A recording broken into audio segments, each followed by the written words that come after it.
Значи беше ставено во предлог текстот дека сите струки одеднашка може да бидат и плюс дополнително економист и правник, каде што може да не соодветствува и тоа е во корелација, односно комплементарно и со забелешките од извештајот на Државната ревизија, која што исто така констатира неправилности, каде што несоодветна систематизација и образовните карактеристики наведени во истата може да предизвикаат ризик во работата или несоодветно исполнување на работните обврски. За попласно да го разбереме, самата инспекција има 4 оделенија, 4 тела,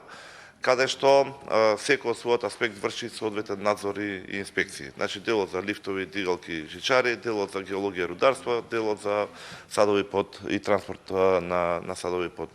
под притисок. И каде што, ако ги земевме вака сите, практично можеше да биде, не знам, хемичар да проверува во делот на лифтови или пак економистот и правникот да проверуваат, да вршат инспекцијски надзор на тешки градежни машини во геологијата и рударството.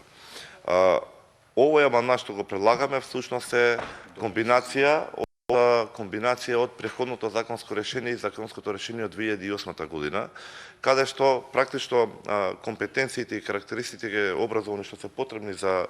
назначување на еден инспектор е соодветно на оделението кое што врши инспекцијски надзор. Практично, како што ги кажавме во амандманот, да не се повторувам, немаме ризик од несоодветен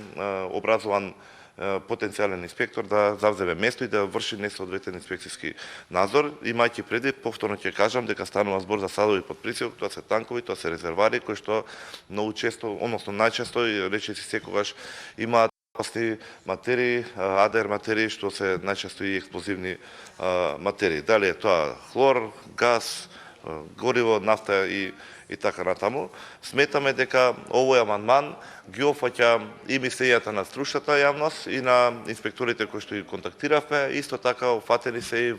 на нивото на дискусии што ги имавме и со колегите во претходната седница. Се разбира, стоиме на располагање, доколку сакате ќе можеме и дополнително да објасниме, но сметаме дека нема пречка за овие логични потреби од амандманот да бидат усвоени. Ви благодарам, претседателя.